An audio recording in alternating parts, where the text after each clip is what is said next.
వైద్యుల నిర్లక్ష్యానికి ఓ నిండు ప్రాణం బలైంది. ఇద్దరు పసిపిల్లలను అనాథలుగా మార్చిన విషాద ఘటన వనస్థలిపురంలో చోటు చేసుకుంది.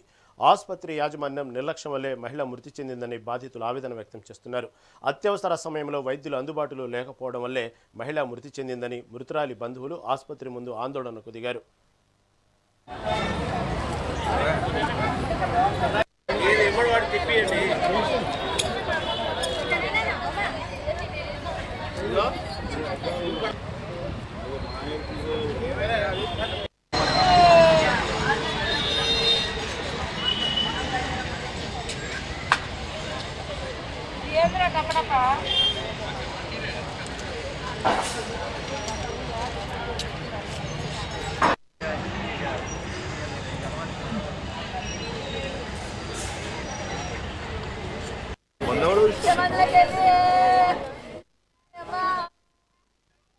కూరలు అవుతుంది ఏమైందంటే మమ్మీకి హెల్త్ ప్రాబ్లమ్ ఉంది అని ఆ గర్భసంచిలో గడ్డ అయిన ఉండే గర్భసంచిలో గడ్డ అయిన అన్నది అది ఏంటంటే గర్భసంచిలో గడ్డ అయిన ఉంటే చూపించుదామని వచ్చిండే వచ్చినది ఏం చేసి ఇక్కడ ఆపరేషన్ చేసిరా కరెక్ట్ చేసిరు అదే నార్మల్ గా ఉండే చేసిరు అంతా అయిపోయినాక 24 గంటలు కాకముందే డిశ్చార్జ్ తీసుకొచ్చింటారు అంతే.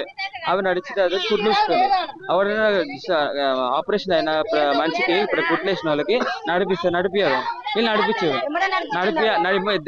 నడిపియాగానే ఏమైతే కుట్లు వస్తున్నాయి ఆ కళ్ళు తిరిగి కింద పడిపోయి కుట్లు వస్తున్నాయి ఆ కుట్లు వస్తున్న దానిలో గాలిపోయింది ఆమె మొత్తం ఊపిరాడక అంతా అడక చనిపోయింది.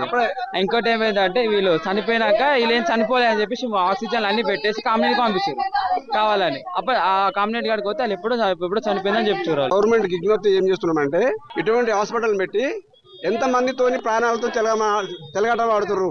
ఈ డాక్టర్కి సర్టిఫికెట్ ఉందా? ఈ హాస్పిటల్కి పర్మిషన్ ఉందా?